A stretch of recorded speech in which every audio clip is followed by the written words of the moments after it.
Shalom Bapak Ibu, saudara-saudara yang kami kasihi. Selamat bertemu kembali dalam program Gospel Talk Free Online Theological Course. Kita akan melanjutkan pembahasan kita pada perjumpaan saat ini, tetapi sebelumnya mari kita berdoa. Bapa, kami menyerahkan perjumpaan dan pembahasan kami saat ini hanya dalam pertolongan. Karena itu kami menyerahkan perjumpaan kami saat ini, biarlah hanya jadi dalam nama Allah Bapa, Allah Anak Tuhan kami Yesus, dan dalam pertolongan Allah Roh Kudus. Amin. Kita sudah membahas tentang syarat berteologia, yakni berpusat pada Alkitab. Ya, dan kita sudah membahas itu 2 kali berturut-turut, dan sekarang perjumpaan kita yang terakhir, bagian yang ketiga. Bagian yang ketiga tentang keutuhan syarat berteologia, yakni harus berpusatkan Alkitab.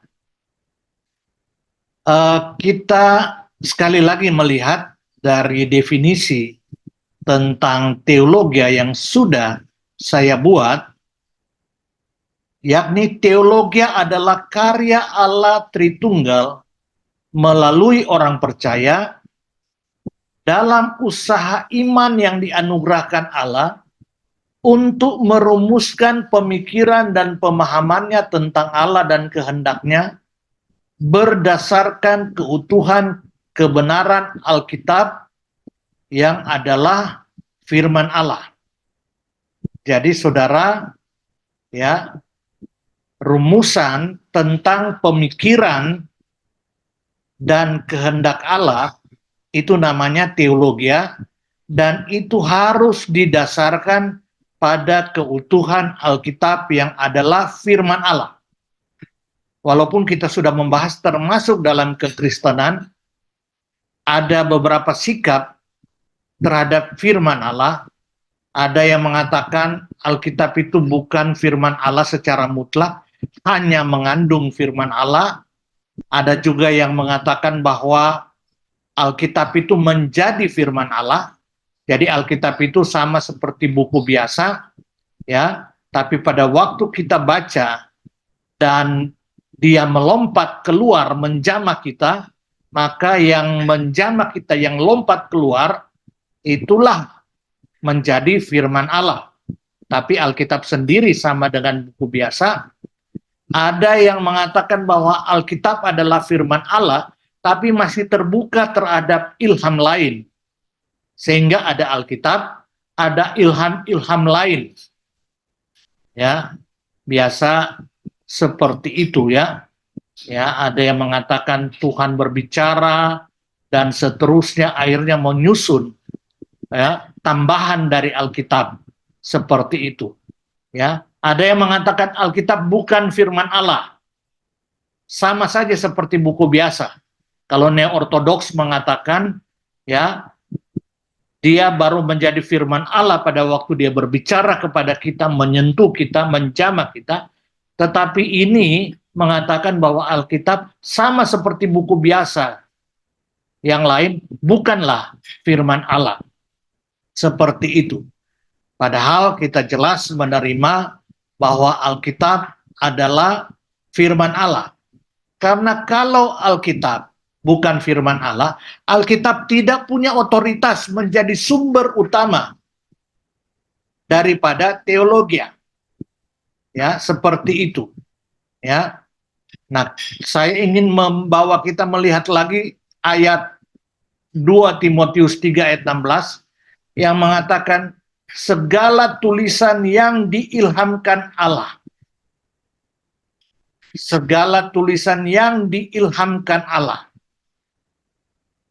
Kata diilhamkan dalam bahasa Inggris diterjemahkan dengan revelation atau diterjemahkan dengan inspirasi, ilham. Tetapi lebih tepat kata itu ya aslinya itu diilhamkan itu dari bahasa Yunani theopneustos, dinafaskan oleh Allah. Segala tulisan yang dinafaskan oleh Allah. Jadi Alkitab berisi segala tulisan yang dinafaskan oleh Allah, sehingga Alkitab adalah firman Allah. Itu bermanfaat untuk mengajar, menyatakan kesalahan, memperbaiki kelakuan, mendidik orang dalam kebenaran. Jadi itulah Alkitab, ya, karena dinafaskan oleh Allah, walaupun ditulis dalam rentang waktu sekitar 1.500 tahun, tetapi memiliki keutuhan kesatuan. Seperti itu, walaupun ditulis oleh orang-orang yang berbeda-beda, dengan karakter yang berbeda-beda, tapi keutuhan kesatuannya tetap terjaga karena pengarang utama, sumber utama adalah Allah sendiri yang menafaskan firman-Nya untuk dituliskan menjadi Alkitab. Seperti itu. Sehingga berotoritas menjadi dasar dari teologi. Dikatakan istilah inspirasi atau ilham itu dalam bahasa Latin inspirare, tapi tadi kita sudah bahas aslinya adalah bahasa Yunani theopneustos, dinafaskan, ya. Tetapi kata ini sebenarnya tidak memberikan arti yang tepat. Kata Yunani yang dipakai dalam 2 Timotius 3 ayat 16 yang diterjemahkan dengan inspirasi atau ilham, itu dari kata Yunani theopneustos. Theopneustos adalah kata majemuk, ya, pneo dan theos, yang berarti dihembuskan atau dinafaskan oleh Allah. Ya, segala tulisan-tulisan yang dinafaskan oleh Allah. Dalam kata ini jelas terlihat adanya penekanan pada faktor Allah dalam pekerjaan penulisan Alkitab. Dia yang menafaskan, dia yang mengilhamkan, dia yang menginspirasikan. Seperti itu. Meskipun firman Tuhan datang kepada kita melalui penulisan tangan manusia, tetapi sumber utamanya adalah Allah sendiri, sebagaimana para nabi berkata, demikianlah firman Tuhan. Demikian juga Tuhan Yesus berkata, firman-Mu adalah kebenaran. Yohanes 17 ayat 17. Alkitab yang diilhamkan Allah, yakni firman Allah yang tertulis, menjadi kanon atau norma atau standar bagi gereja, karena apa yang ada dalam kanon Alkitab merupakan karya para nabi Perjanjian Lama dan karya para rasul, dan diterima sebagai kitab yang berotoritas oleh gereja mula-mula, berotoritas sebagai firman Allah, serta keberadaannya harmonis dengan kitab-kitab lainnya, dan kanon Alkitab ini diterima oleh gereja dalam konsili di Kartago tahun 397. Jadi Athanasius sudah membawa kitab seperti Alkitab kita sekarang, ya, dibawa di dalam konsili persidangan di Kartago tahun 397. Dan dalam persidangan itu mereka memutuskan menerima Alkitab yang dibawa oleh Athanasius itu sebagai kanon, sebagai standar, sebagai norma gereja. Jadi konsili Kartago tidak membuat Alkitab, tapi mereka menyatakan resipimus, yang berarti kami menerima kitab yang dibawa oleh Athanasius sebagai norma, sebagai standar, sebagai kanon gereja. Seperti itu, saudara, proses bagaimana Alkitab yang kita miliki sekarang ini sebagai norma atau standar kanon bagi gereja. Dalam doktrin Alkitab ada 3 kata penting untuk dipahami, yakni penyataan atau revelation, ya seperti itu, inspirasi, dan kata ketiga iluminasi. Hubungan antara penyataan atau revelation, inspirasi, dan iluminasi adalah sebagai berikut.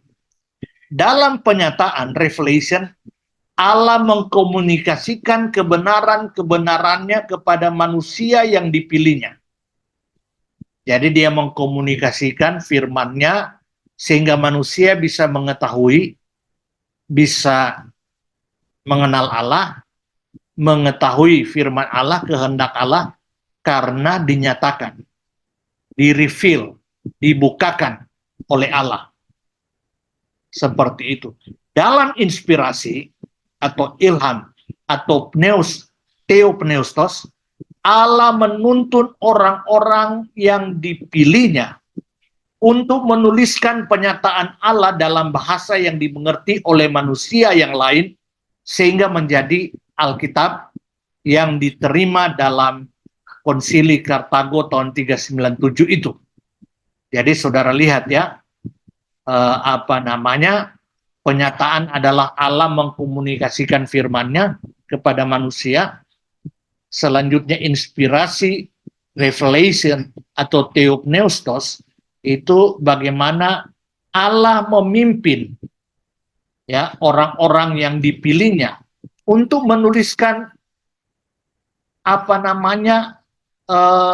revelation, penyataannya itu dalam satu kitab. Sedangkan iluminasi itu berasal dari bahasa Yunani potiso, artinya menerangi, memberi penerangan batin. Sehingga dengan iluminasi kita mengerti. Jadi sebenarnya penggunaan kata penyataan atau revelation, inspirasi itu ya diberikan kepada orang-orang yang Allah pilih untuk menuliskan Alkitab, menuliskan firman yang Dia nyatakan. Jadi saudara, tidak tepat kalau kita seringkali memakai istilah inspirasi, karena kita tidak dituntun untuk menuliskan Alkitab. Kita diberikan iluminasi oleh Allah melalui rohnya, pencerahan. Jadi yang jelas adalah kita menjadi iluminator, memberikan iluminasi, pencerahan, ya, pengertian melalui inspirasi, yakni melalui Alkitab yang dituliskan oleh orang-orang yang dipilih oleh Allah, ya, yang dinafaskan oleh Allah, yang diilhamkan oleh Allah. Jadi iluminasi berasal dari bahasa Yunani potiso, artinya menerangi, memberi penerangan batin. Ini ada dalam Yohanes 1 ayat 9, Lukas 11 ayat 36, 1 Korintus 4 ayat 15, Efesus 1 ayat 18, yakni pekerjaan Roh Kudus yang membantu membukakan pikiran orang percaya supaya mereka dapat mengerti dan mengaplikasikan firman Allah itu, Alkitab yang diinspirasi Allah, dalam kehidupan mereka. Jadi saudara-saudara lihat ya, di situ hubungan antara revelation, penyataan, inspirasi atau ilham atau theopneustos, dan iluminasi. Ya, revelation adalah Allah membukakan kehendaknya, firman-Nya, sehingga bisa diketahui oleh orang-orang yang dipilihnya. Selanjutnya, inspirasi, ilham, theopneustos, adalah bagaimana orang-orang yang dipilih oleh Allah menuliskan revelation itu, penyataan Allah, dan iluminasi, bagaimana inspirasi dari yang sudah menjadi Alkitab itu memberikan pengertian dan aplikasi atas pengertian itu dalam kehidupan kita. Seperti itu, saudara-saudara. Selanjutnya kita lihat, ya. Jadi sekali lagi, objek studi teologi bukan Allah. Kita tidak belajar tentang Allah langsung dari Allah, ya, tapi melalui Alkitab yang adalah firman Allah. Alkitab adalah objek studi primer teologi, objek studi utama teologi. Sedangkan ada kredo-kredo, buku-buku pengakuan iman, buku-buku teologi termasuk yang dihasilkan oleh teologi biblika, historika, filosofika, sistematika, dipergunakan sebagai sarana membantu menyelidiki Alkitab. Juga ada tradisi gereja, semuanya sebagai sumber sekunder atau sumber tersier dari teologi. Jadi Alkitab yang adalah firman Allah, saudara, itu menjadi dasar utama, ya, daripada kita merumuskan pemahaman, pemikiran tentang Allah dan kehendaknya. Seperti itu, saudara-saudara, ya. Jadi kita merumuskan itu, ya, dari Alkitab, karena Alkitab adalah firman Allah, itu menjadi sumber primer, sumber utama. Tapi itu bukan berarti buku-buku, kredo-kredo, buku-buku pengakuan iman, buku-buku teologi, tradisi gereja tidak penting. Penting, tetapi itu bukan menjadi sumber utama. Itu menjadi sumber kedua atau ketiga dan seterusnya. Tetap Alkitab menjadi yang utama, menjadi standar, menjadi norma. Selama kredo-kredo, buku-buku pengakuan iman, buku-buku teologi, tradisi gereja tidak bertentangan dengan Alkitab, maka silakan itu menjadi alat bantu kita yang bersifat sekunder atau tersier. Seperti itu.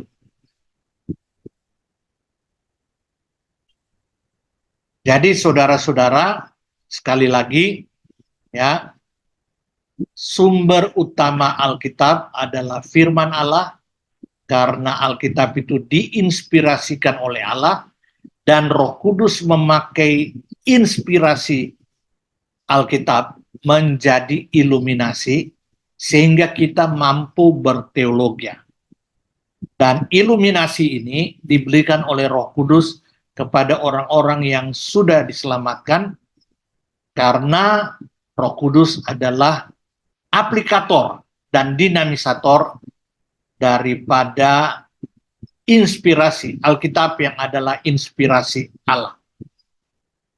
Nah, untuk mendapatkan rumusan yang mendekati kebenaran Alkitab, jadi sekali lagi mendekati kebenaran, tetap teologi itu, rumusan yang dirumuskan dari Alkitab, itu tidak sama dengan Alkitab. Alkitab adalah mutlak, ya, sedangkan teologi tidak mutlak.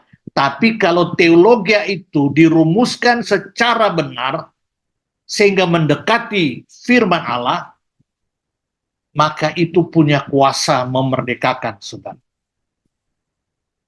Ya, karena firman itu adalah kebenaran, dan kebenaran itu memerdekakan. Nah, untuk mendekati itu, maka perlu ditafsirkan Alkitab itu secara benar. Jadi harus juga berpusatkan prinsip penafsiran Alkitab yang benar. Harus diingat, untuk menghasilkan teologi yang benar, yakni berdasarkan keutuhan kebenaran Alkitab, maka mutlak diperlukan prinsip penafsiran Alkitab yang benar, atau prinsip hermeneutika yang benar. Hermeneutika, saya ulangi lagi, adalah ilmu atau teori tentang cara menafsirkan Alkitab. Jadi ada istilah hermeneutika, itu ilmu menafsir atau cara menafsir Alkitab. Ada istilah eksegesi, adalah penerapan ilmu menafsir tentang cara menafsirkan Alkitab untuk menemukan dan mengeluarkan arti sebenarnya dari yang dimaksudkan penulis Alkitab bagi pembaca mula-mula. Jadi eksegese bagaimana dengan ilmu menafsir kita mencari tahu, mengerti apa maksud pertama dari penulis Alkitab untuk penerima pertama. Karena mengapa perlu ditafsirkan? Karena kita berbeda waktu, ya, berbeda konteks, berbeda budaya, sehingga diperlukan eksegese, menggunakan ilmu menafsir untuk menafsir Alkitab, mengeksegese Alkitab. Sedangkan ada istilah ketiga, eksposisi, dan teologi adalah perumusan hasil eksegese Alkitab, baik dalam bentuk tulisan maupun dalam bentuk ajaran, dalam segala bentuknya. Jadi diperlukan hermeneutika, ilmu menafsir, eksegese, menggunakan ilmu menafsir untuk menafsirkan Alkitab supaya mendapat arti yang sebenarnya. Baru ada eksposisi, merumuskan hasil tafsiran itu, ya, hasil eksegese itu baik dalam bentuk tulisan maupun ajaran dalam segala bentuknya, sehingga menjadi teologi.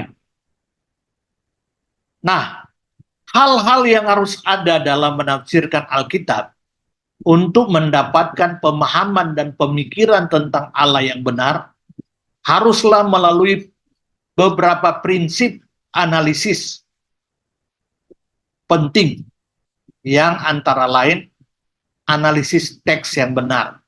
Kita pelajari teks itu, alur teks itu, ya. Jadi kita harus menganalisis, mengerti teks itu sama seperti kita membaca tulisan.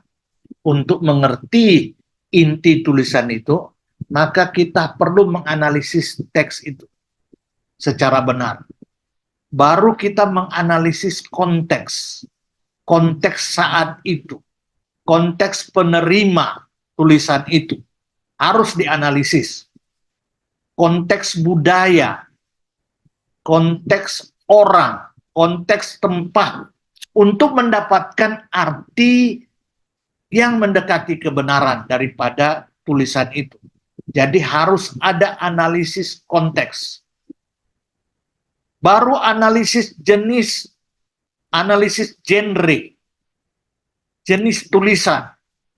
Alkitab itu ada berbentuk hikmat, puisi, sejarah, pengajaran, penggembalaan, seperti itu. Jadi mengerti, ya, kitab hikmat itu berbeda. Cara menafsirkannya berbeda dengan kitab sejarah, berbeda dengan kitab doktrin, pengajaran atau pengembalaan. Begitu juga puisi, penuh dengan kiasan-kiasan, simbol-simbol. Jadi kita harus ada analisis genre yang benar.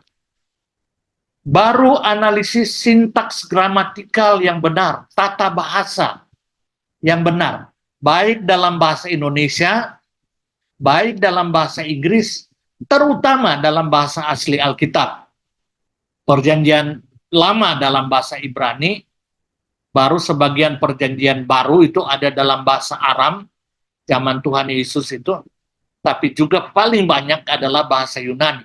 Jadi harus ada analisis sintaks gramatikal, ya, tata bahasa daripada teks itu seperti itu, sehingga diharapkan dari beberapa prinsip analisis ini dapat dihasilkan eksegese, penafsiran, dan eksposisi, perumusan, dan itu menjadi teologi yang benar.